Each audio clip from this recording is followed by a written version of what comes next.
Plan trzech wojen, część druga. Druga wojna światowa, zniszczenie nazizmu, powstanie Izraela i wzmocnienie komunizmu.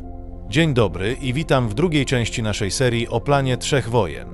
W pierwszej części omawialiśmy, jak i wojna światowa mogła być zaplanowana, a następnie zrealizowana w ramach wyższej gry o dominację na Ziemi. Teraz czas na drugą wojnę światową i dalszy rozwój tego planu. Zgodnie z rzekomym listem Alberta Pike'a, druga wojna światowa miała zniszczyć nazizm, stworzyć państwo Izrael i wzmocnić komunizm. To, co wydaje się przypadkiem w historii, może w rzeczywistości być elementem długoterminowego planu, który obliczył każdy krok. Fragment listu Pike'a o II wojnie światowej. Druga wojna światowa musi zostać wywołana poprzez wykorzystanie różnic między faszystami a syjonistami. Ta wojna musi doprowadzić do zniszczenia nazizmu i powstania państwa Izrael w Palestynie. Podczas tej wojny międzynarodowy komunizm musi na tyle się wzmocnić, aby móc zrównoważyć chrześcijaństwo, które zostanie powstrzymane i utrzymane w szachu aż do czasu, gdy będzie potrzebne do ostatecznego kataklizmu społecznego. Faszyści kontra syjoniści. Czy to był cel z góry? Druga wojna światowa wybuchła w 1939 roku, po inwazji Niemiec na Polskę. Z pozoru, wszystko wydaje się wynikiem nieprzewidywalnych ambicji Adolfa Hitlera i jego chęci podbicia Europy. Jednak spójrzmy głębiej. Czy Hitler, który jeszcze jako kaprel podczas I wojny światowej miał minimalne doświadczenie w prowadzeniu wojny, naprawdę był w stanie opracować tak genialną strategię? Z całym szacunkiem dla jego charyzmy i talentu organizacyjnego, nie wydaje się to prawdopodobne. Co więcej, jeśli spojrzymy na historię II wojny światowej, zauważymy, że na całym świecie istniała walka o dominację między dwoma siłami, z jednej strony faszyzm i z drugiej strony międzynarodowy komunizm. Hitler bez wątpienia miał genialny dar manipulacji i wykorzystania ludzi, lecz jego umiejętności strategiczne wydają się być produktem zewnętrznych wpływów. Istnieje wiele poszlak wskazujących na to, że Hitler miał duchowych doradców, którzy podpowiadali mu, jak pokonać swoich przeciwników, wykorzystując syjonizm i faszyzm do rozpętania globalnego konfliktu. Walka syjonistów i faszystów.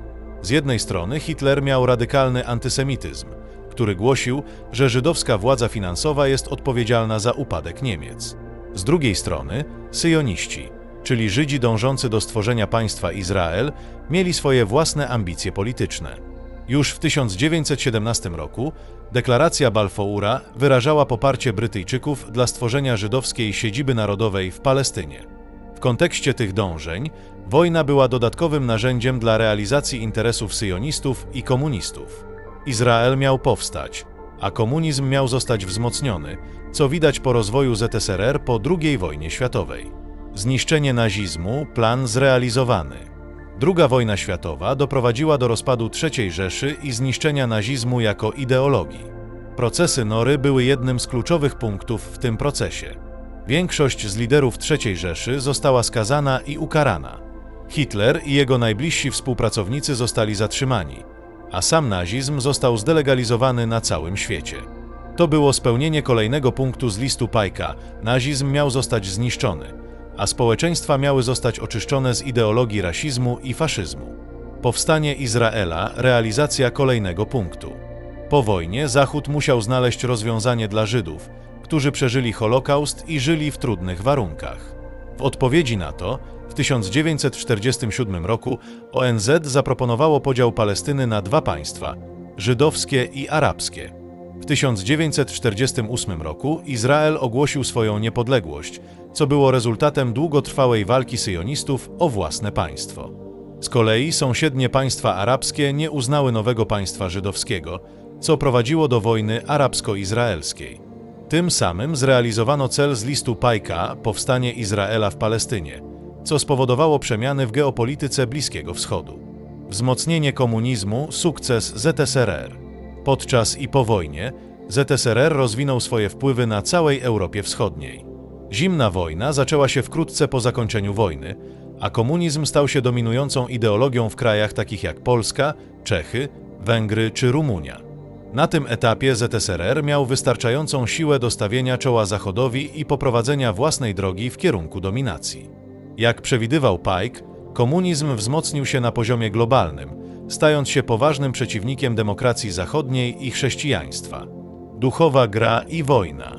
Wszystko to, wzrost komunizmu, zniszczenie nazizmu, powstanie Izraela, może być widziane jako część duchowego planu, w którym istoty z wyższych wymiarów, na przykład Kaligastia, miały wpływ na przebieg tych wydarzeń. Duchowe manipulacje mogły stanowić podstawę do realizacji celów kontroli nad ludzkością. Izrael jako naród wybrany miał zostać umocniony, ale jednocześnie zostać otoczony wrogością przez sąsiadów. Komunizm, jako ateistyczna ideologia, miał stanowić zrównoważenie dla chrześcijaństwa, które miało zostać osłabione. Podsumujmy.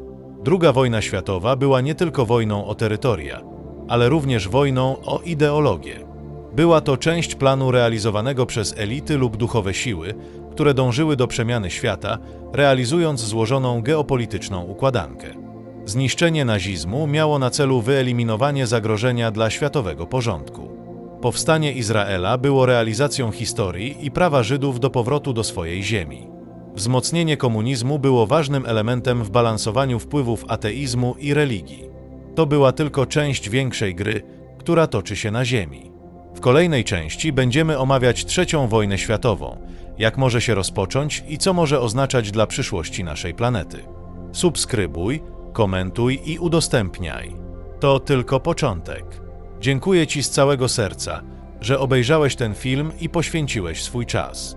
Jeśli ta historia była dla Ciebie wartościowa lub wniosła coś wyjątkowego, pomóż jej dotrzeć do innych, kliknij łapkę w górę, zostaw komentarz i zasubskrybuj mój kanał. Twoje wsparcie naprawdę ma znaczenie i pozwala mi tworzyć kolejne filmy. Do zobaczenia w następnych materiałach.